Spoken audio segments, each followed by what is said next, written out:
Peter Credlin, live on Sky News Australia. Good evening and welcome to the show. I'm Caroline Marcus, filling in for Peter Credlin tonight. Here's what's coming up on the program. Burke exposed on the same day he's talking about taking a stand against hate preachers. We'll show you comments he made just last week that tell a very different story. Plus, pressure mounts on King Charles to cut ties with his brother as fresh allegations against Prince Andrew are exposed in Jeffrey Epstein's court documents. And why watching your favourite James Bond film will now come with a trigger warning. But first, Sky News can reveal video has emerged of Federal Minister Tony Burke suggesting October 7 did not happen in a vacuum and that comparisons could be drawn between Israel's war on Hamas and the Holocaust. The Arts Minister was speaking at the Woodford Folk Festival in regional Queensland last week, billed as the largest gathering of artists and musicians in Australia, with an estimated 132,000 attendees. It's the same festival Prime Minister Anthony Albanese addressed last year, interrupted by climate activists. I'd like to begin by acknowledging the traditional owners of the land on which we live. Why don't you get your message, and when you're finished, then we'll get on with it.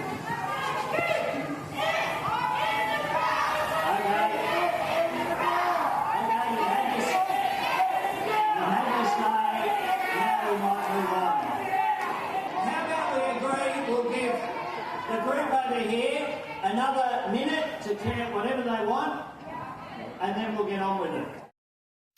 Last Thursday, it was Mr. Burke's turn, but this time protesters had moved on to a different far-left cause, the pro-Palestine movement.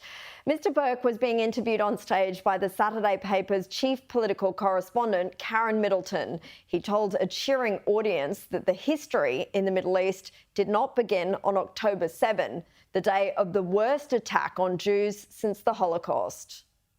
Before the 7th of October, so I think it's worth remembering, because sometimes this is forgotten in general media discourse. The history of the region did not begin on the 7th of October.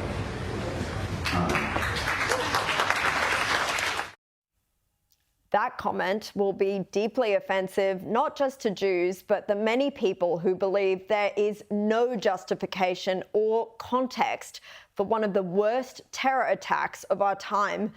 But Mr. Burke's disturbing comments don't end there. Here is his response to calls to describe the war in Gaza as a genocide.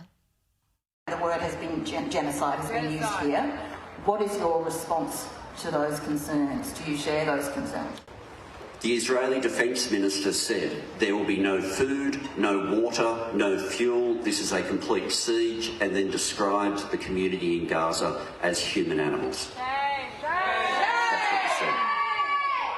The only time that I have seen an acknowledgement of a mistake was when a sniper shot someone holding a white flag.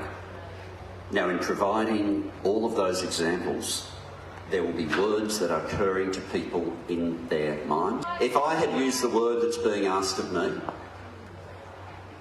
people would have gone away thinking and comparing, well, is it identical to the Holocaust? The discussion that I believe makes a difference is in people hearing the facts of what is happening on the ground, and they will very quickly choose words to describe it. Let's unpack all of that. Yes, Mr. Burke stopped short of calling the war in Gaza a genocide, but he goes on to all but invite an audience of rabid pro-Palestinian supporters to draw that conclusion by providing misleading, one-sided examples, such as his first, paraphrasing what Israel's defense minister has said, which was actually this. אנחנו נלחמים בחיות אדם ואנחנו נוהגים בהתאם. Where does the Israeli minister call the community in Gaza animals, as Mr. Burke claims? He's clearly referring to the Hamas militants who carried out the October 7 attacks, which happened 2 days before the minister's comments. And frankly, how else would you describe these barbarians? Oh, and the sniper who mistakenly shot someone holding a white flag? They were Israeli hostages, and Israel has acknowledged they are investigating that at the highest level. Mr. Burke then appears to suggest his audience could make comparisons between Israel's actions and that of the Holocaust. When drawing comparisons between contemporary Israeli policy to that of the Nazis meets the very definition of anti-Semitism put forward by the International Holocaust Remembrance Alliance. Weaponizing the trauma of the Holocaust against the very people who were killed in their millions by it is not only wrong and racist, it's sick. Suggesting that without outright condemning that type of comparison is disturbing.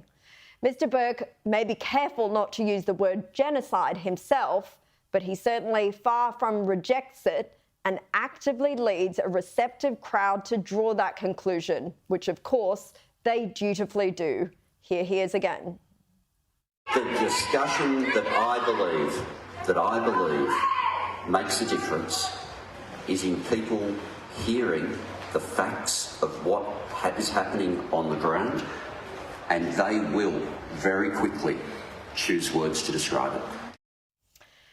It was a similar tactic he used on ABC radio in October, for which he was attacked by Jewish leaders for failing to unequivocally reject the use of the term genocide rather than his tap dancing around it. I've heard people describe it as a genocide. Do you see it that way? I prefer to provide the facts as I just did, and I think your listeners will find their own words to be able to describe it. I think when we go straight to do we use this word, do we use that word, we end up in an argument about linguistics. What I want to talk about is what's happening to individuals.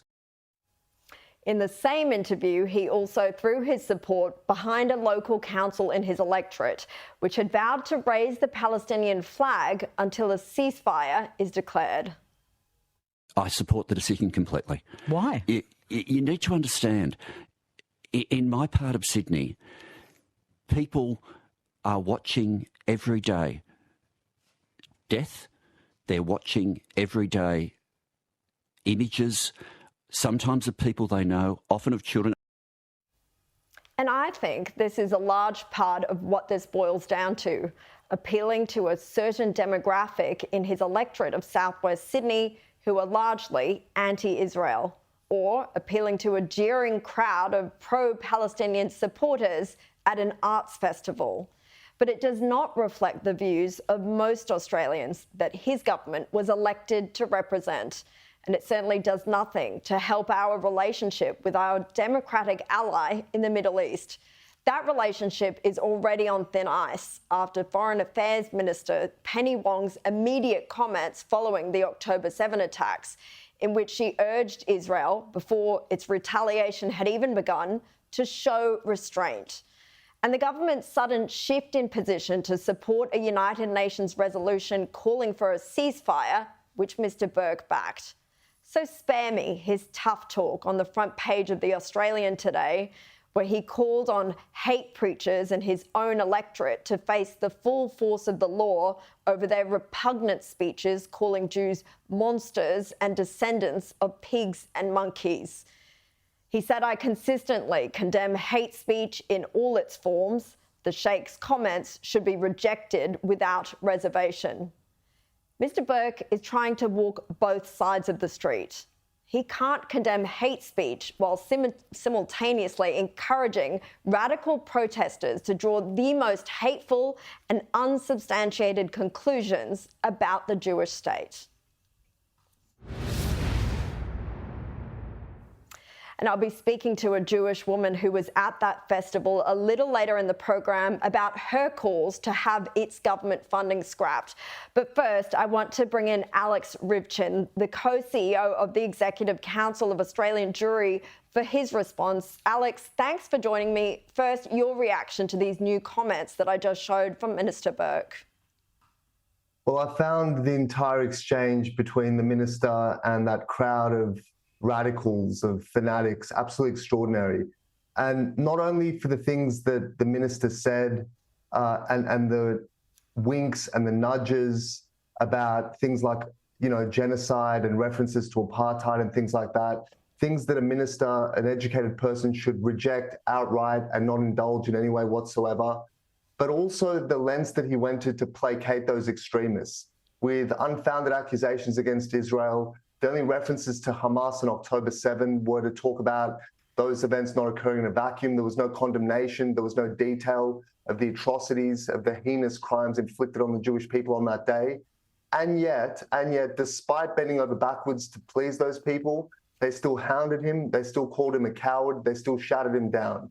And it's really a lesson in policy making for the Labor Party over a long period of time. For a long time, they have been drawn to more and more extreme positions more and more hostile to its democratic ally, the State of Israel. They've done things like reversing the previous government's recognition of Jerusalem as the capital, thinking that eventually these extremists will be satisfied and that they will reach a satisfactory point in their policy. And I think Tony Burke learned something very valuable that day. He learned that these people can never be satisfied and you should never be led by extremists and outright bigots.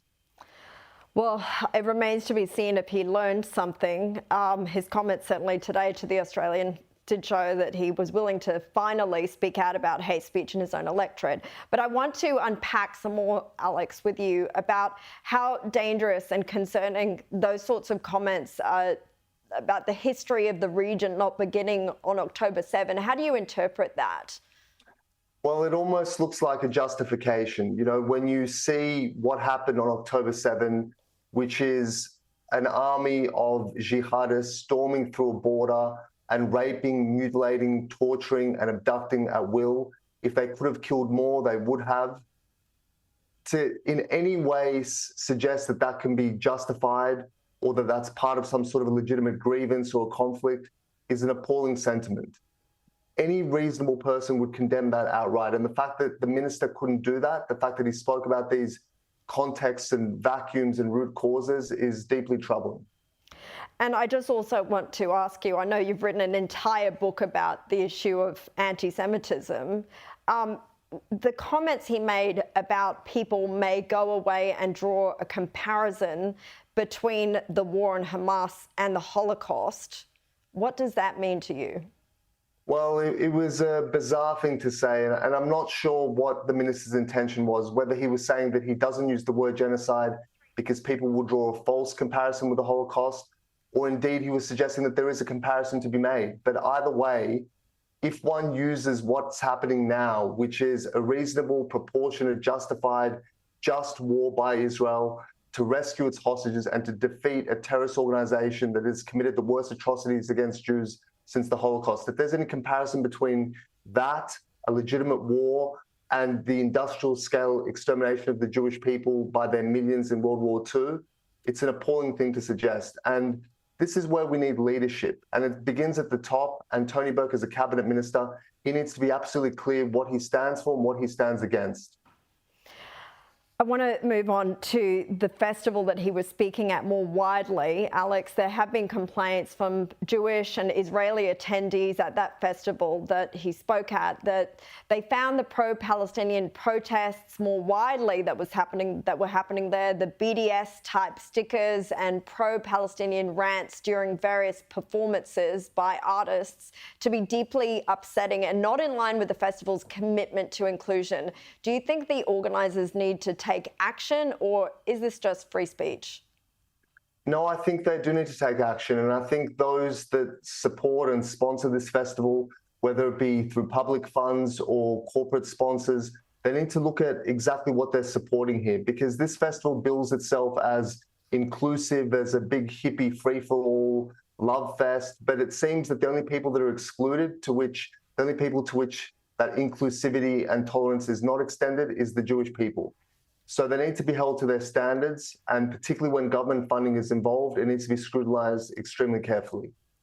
I know that's certainly what some of these complainants want to happen as well. But I just might take you very quickly because we have less than a minute. But what did you make of Mr. Burke's other comments today on hate preachers and the need to crack down? Does it ring somewhat hollow now in light of his other comments, or do you welcome these? Well, look, I think we should take it at face value, and the condemnation is certainly welcomed. But now we need to see action, and we can't have a situation in this country where you have these preachers on an ongoing basis inciting violence, using the most atrocious, inexcusable, vile language to describe Jewish Australians, and the context in which this occurs, which is it's said by clerics who are esteemed members of their community, they're listened to by their followers. It amounts to incitement to violence, and this cannot be allowed to pass. If the laws can't touch these people, then our equality, our diversity, our multiculturalism is a sham. Alex Ribchin, thank you very much for your time. Don't go anywhere at home. More on the hypocrisy of Tony Burke after the break with Matt Canavan and Michael Danby.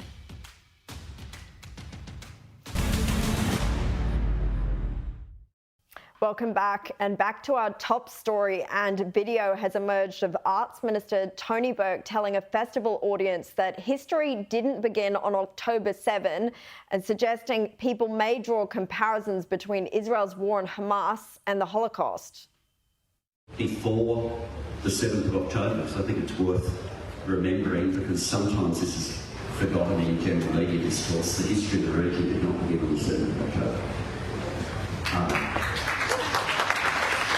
If I had used the word that's being asked of me, people would have gone away thinking and comparing, well, is it identical to the Holocaust? Well, joining me now is National Senator Matt Canavan and former Labor MP Michael Danby. Welcome to both of you. Matt, does the Prime Minister need to bring his frontbencher into line here? Well, I don't think it's just a single outbreak. I think the Prime Minister needs to pull into line all of his front bench, because this has not been just outbursts from one minister. We've seen multiple ministers have different stories and different perspectives on this from the get-go. It's not the way to run a competent government. There are some ministers, like the Foreign Affairs Minister, the Defence Minister and the Prime Minister, of course, which should comment on these matters, but there's been far too much running commentary from the Albanese government and the Cabinet, and that leads to mixed messages being sent about Australia's position on this issue.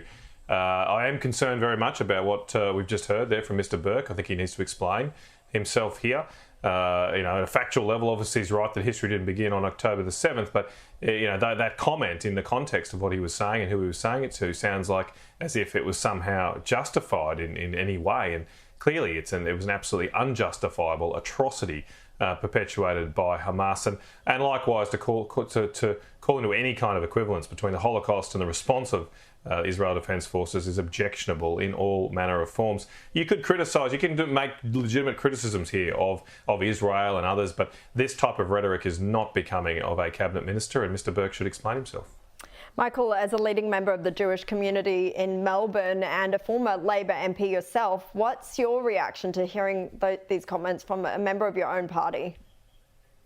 When we were in Parliament, Tony Burke insisted to me that he never be invited to any Jewish or Israeli function in Parliament House. He's deeply invested in these issues. He knew what he was saying at Woodford. And it's one of the reasons I believe in a post-Albo era, he cannot be considered seriously for the next Prime Minister or the next leader of the Labor Party, because his views on these issues are always manifested at ALP conferences where he comes in and pushes them.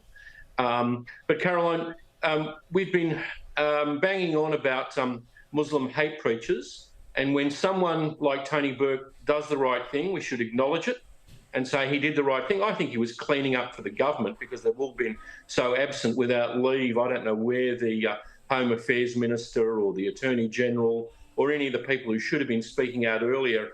On each occasion when these hate preachers have advocated for real genocide, where they've been. So Burke was doing a clean-up today, but he's very invested in these issues.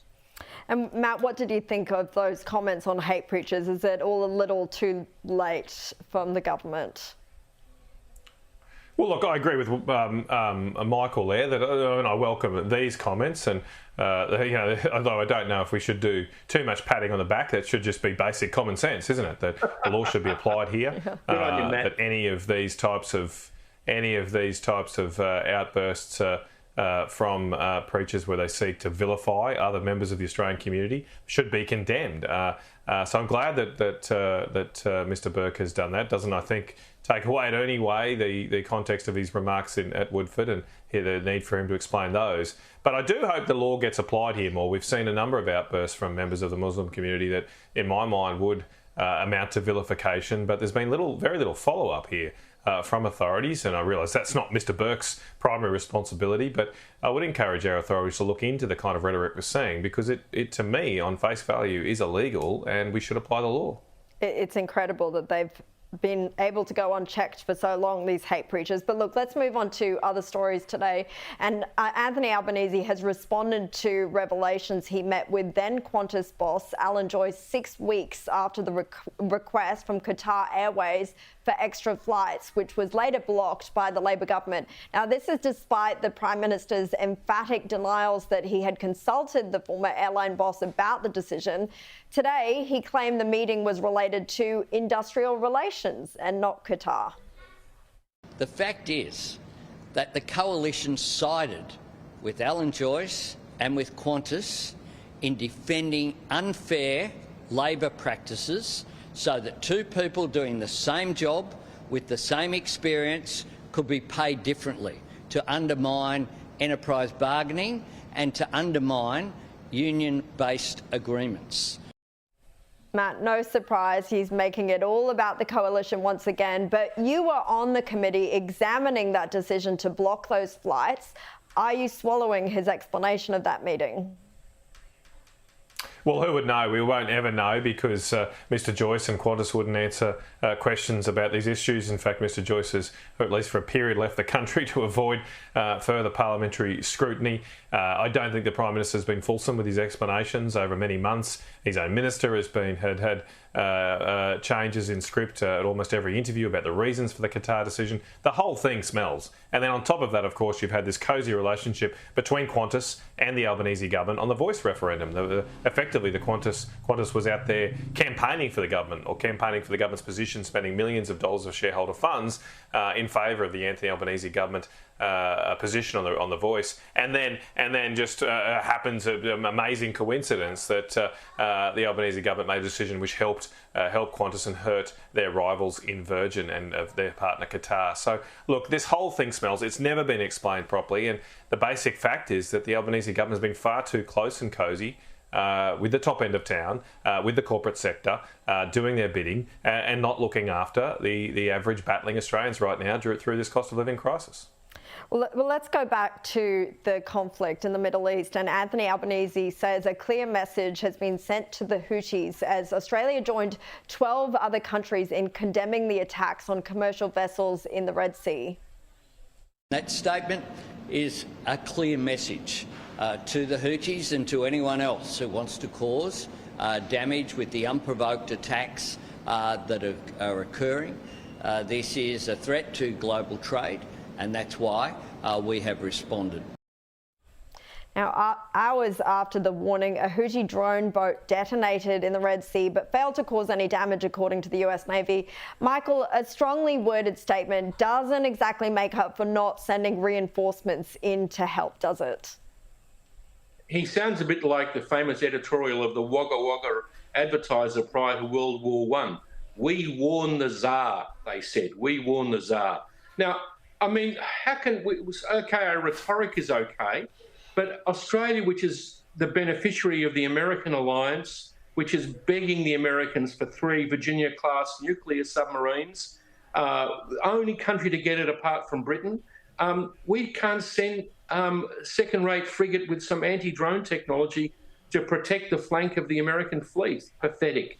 And it'll be noticed in Washington, and I'm afraid it'll be noticed, as Adam Creighton from The Australian pointed out, by Donald Trump and his advisors, who might, double the price of the nuke submarines to Australia, or say we're not going to deliver them at all. I think Trump is going to be elected, Caroline, and he was pretty tough with NATO. I hope Albo and Kevin Rudd should be giving him some better advice as to get on his good side. Yeah, and Trump's not afraid to rip up a deal, is he? But Matt, before we go, new energy emissions laws have been quietly introduced, which could put many popular trade utes and beloved SUVs under threat. Can you tell us about this in 60 seconds or less? Well, look, it is very complex, but these new standards coming in, I worry, do risk our refining capacity in this country. I mean, I'm not against the government trying to clean up the fuels in our cars, but there was very little detail about what this means for the 2 refineries left. We now only refine enough oil in this country to produce about a quarter of the oil we need every year, every day. And if we're putting these new standards in place without a proper plan for our refineries, risks having all of our oil imported from overseas. And I don't think that's something we should want to go towards in this current environment with conflict emerging all around the world.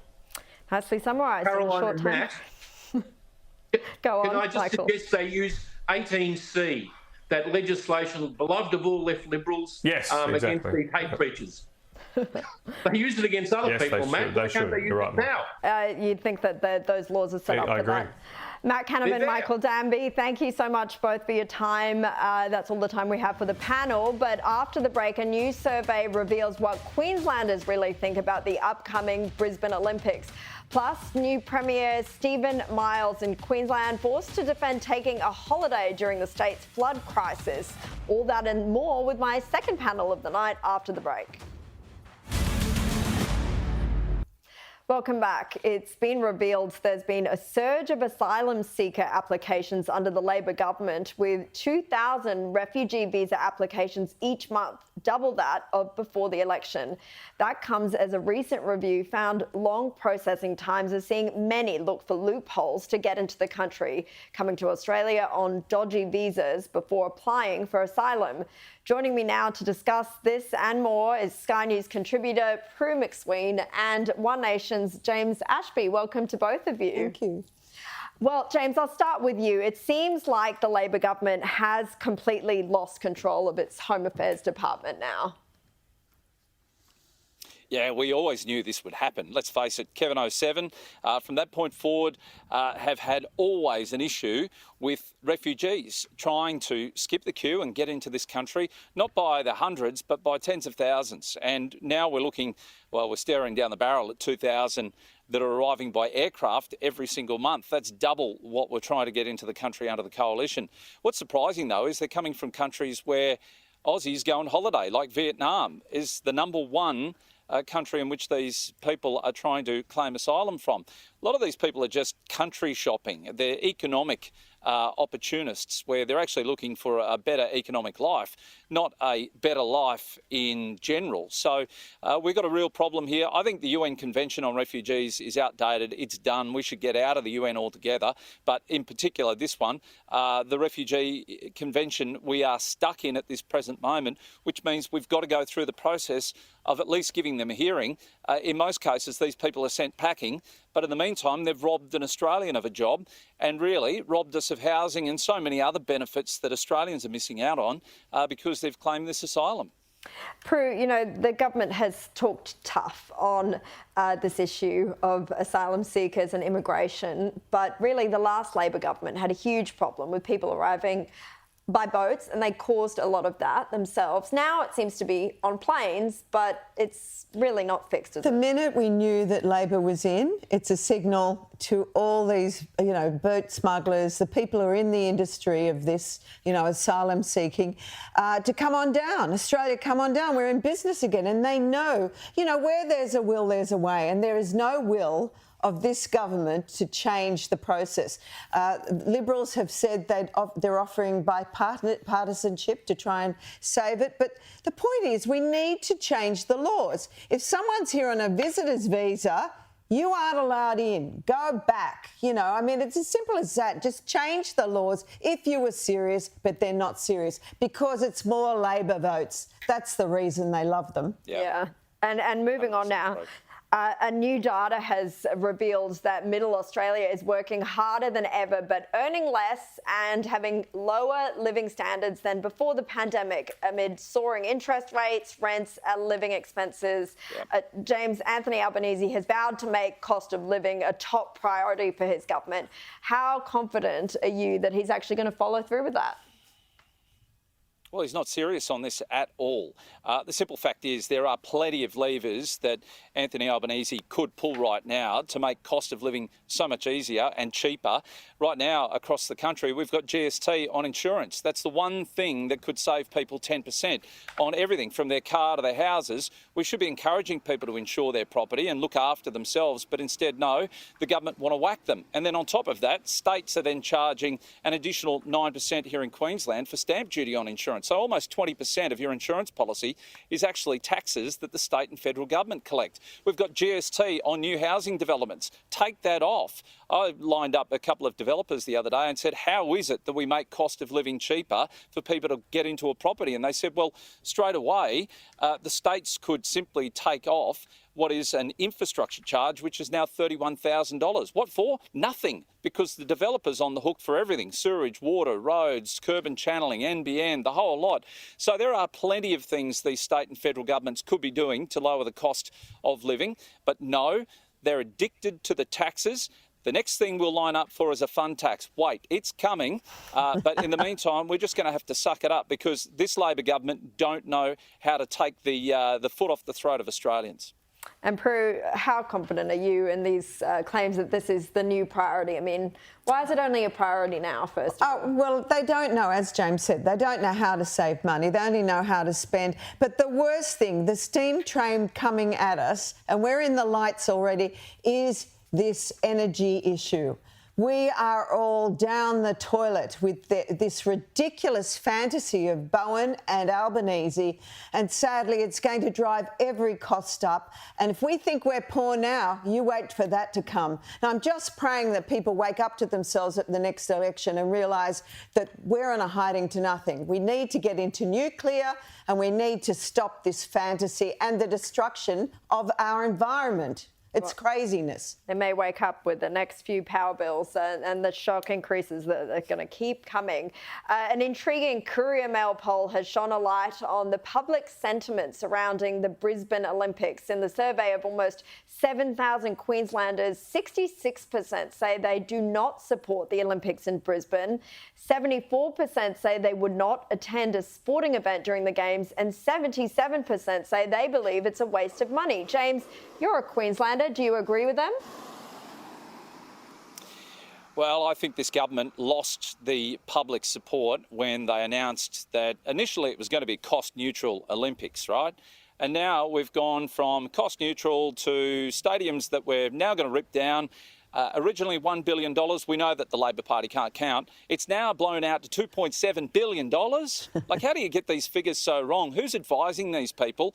And honestly, these are the problems that we're faced with. They don't have the money in the state. Queensland's broke. If it wasn't for the mining industry, we'd be selling more of our land off to China, I swear.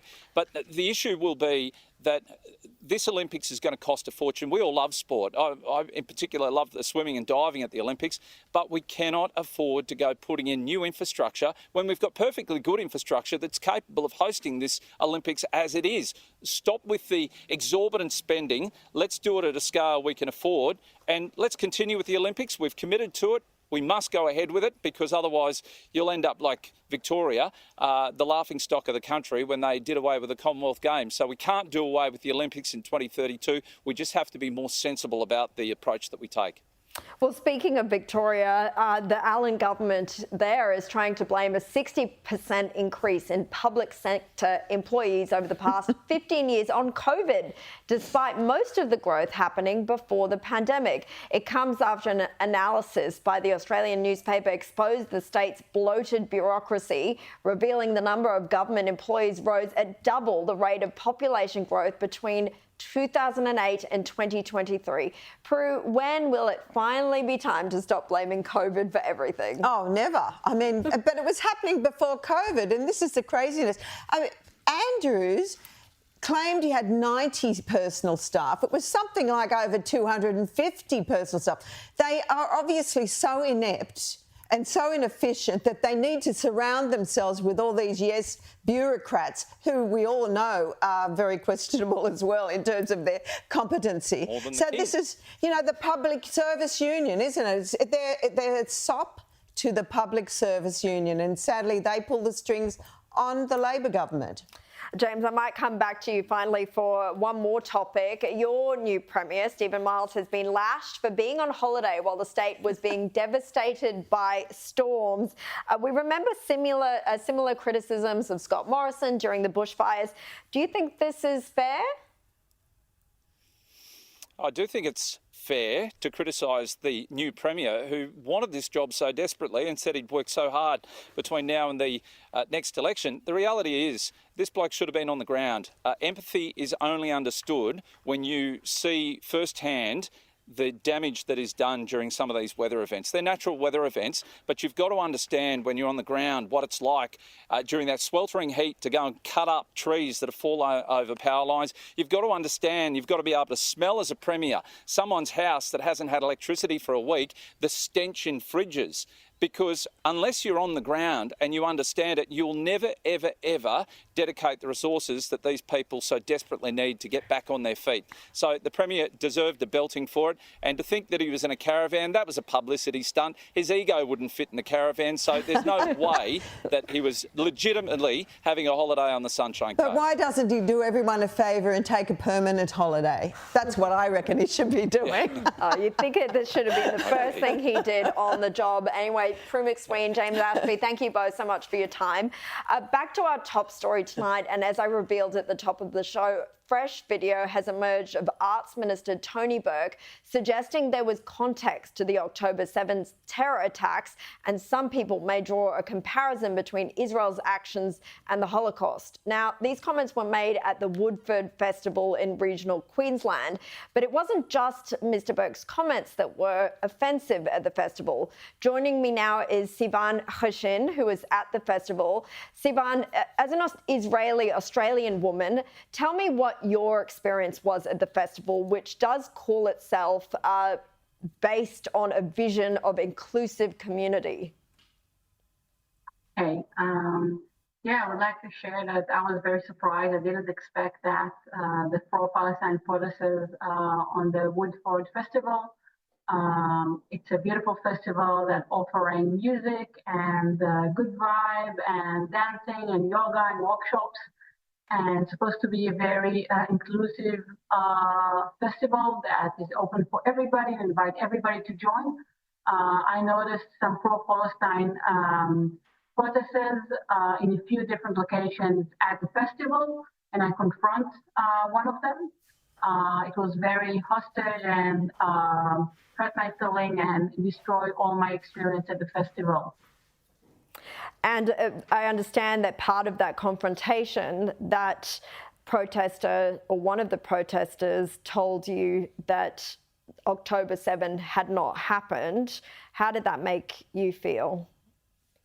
Yeah, so as you mentioned, I was confronting them, and then I asked them what knowledge they have about the events that occur at October 7. They didn't create any eye contact with me. They didn't know how to answer me. They didn't have any knowledge at all. They were just looking me in the eyes and saying, October 7 never happened. Well, perhaps, and I know that this confrontation happened on the same day as Tony Burke's speech on the Thursday, perhaps they had been to that talk themselves, but that's just speculation. Now, you've spoken to others who were at the festival, and they were very upset too by what they came across. What did some of them tell you? Yeah, so I was talking and I'm collecting stories that people are happy to share. More than 40 stories from Israeli Jewish people that visit the festival. There's many stories.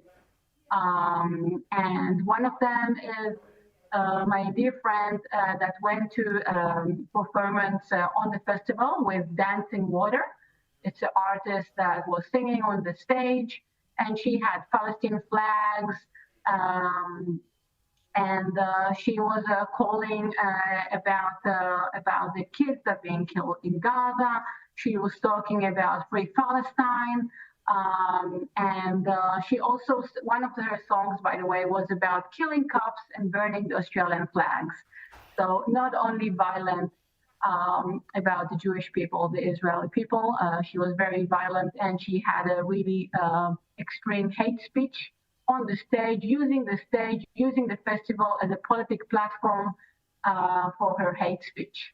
My friend was very upset. She cried and she left the show. Yeah, I know you've raised your concerns with the organisers. Were you satisfied with their response, and what would you like to see happen next in terms of this festival?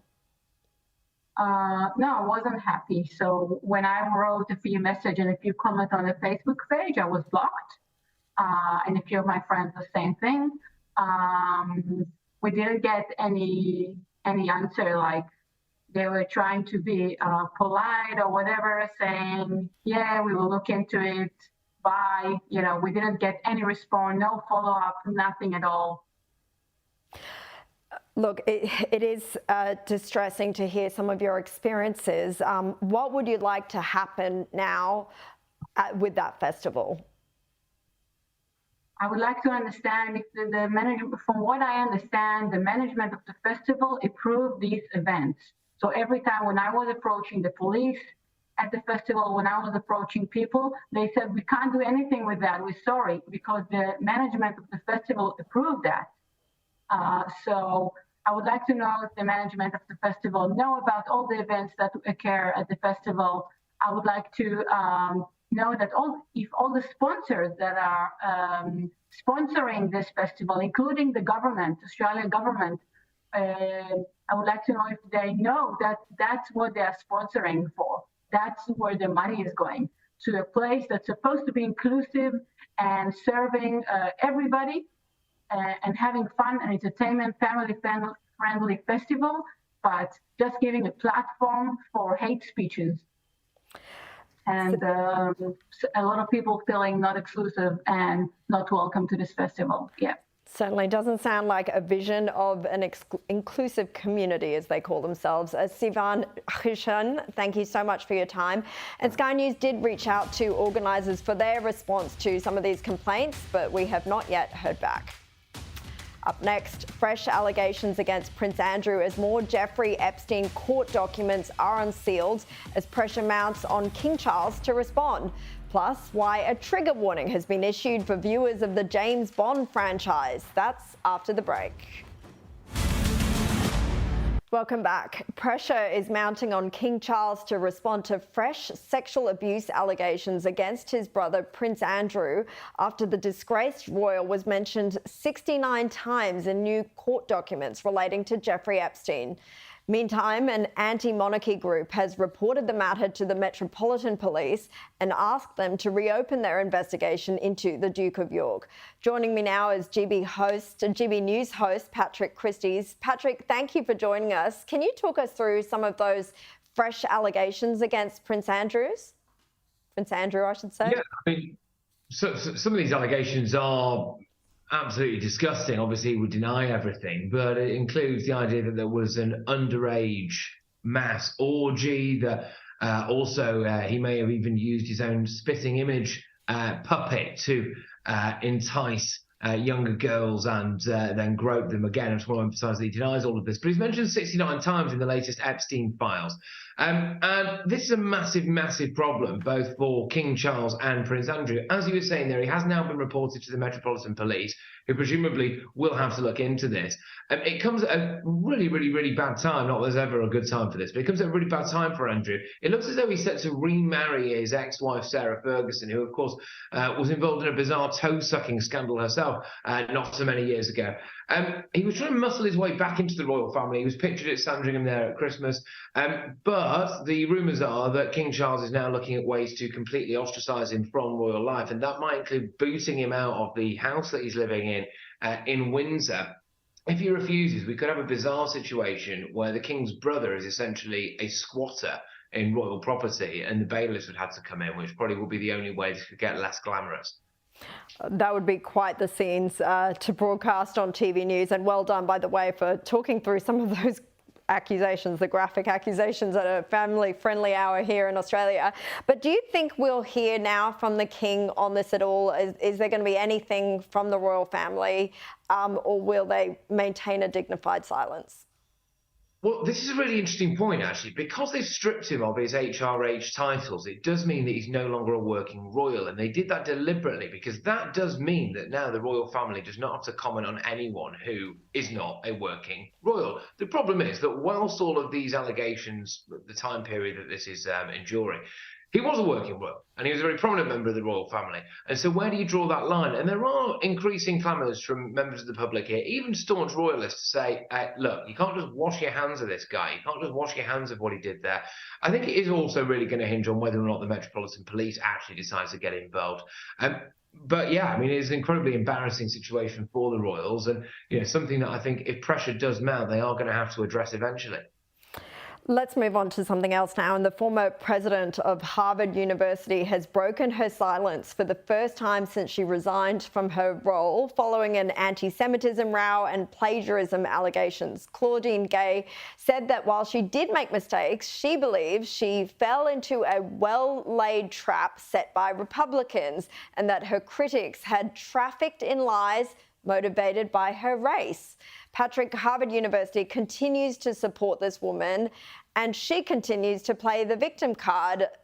Do you think her departure will change anything at these woke universities? The rabid left-wing woke ideology is like a cancer that has infiltrated a huge amount of the academic society, and I think it's probably more egregious in America than it is anywhere else in the world. I mean, Claudine Gay can come out and say that this is some kind of politically motivated attack. I mean, the reality is now that her critics would say that the only reason she was ever imposed was because it was some kind of politically motivated, rabid left diversity hire anyway.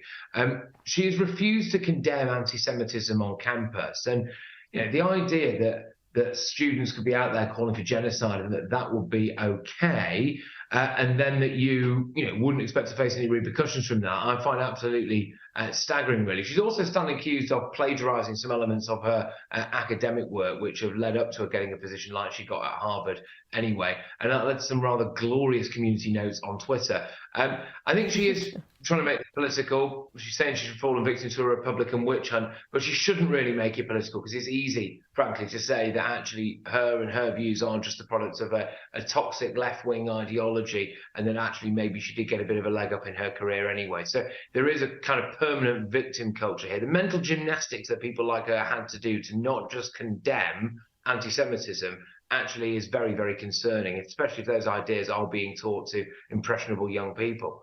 The irony in her pulling out the race card now while defending some of the worst examples of racism on campus is not lost on either of us, I think. Look, I want to talk to you about the British Film Institute, which has issued a bizarre trigger warning for cinema goers, warning that James Bond movies could cause offence and upset modern day viewers. Patrick, this is absurd, surely. Yeah.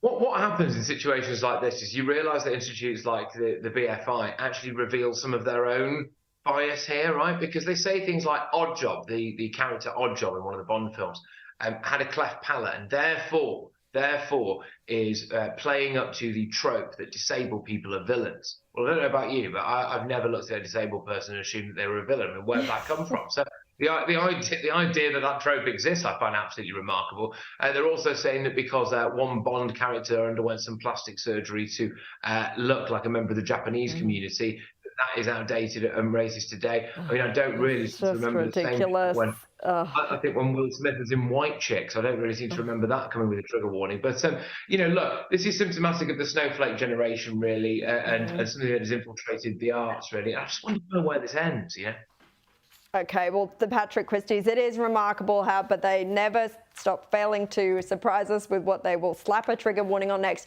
Thank you for your company tonight at home, and the Rita Panahi Show is up next with James McPherson.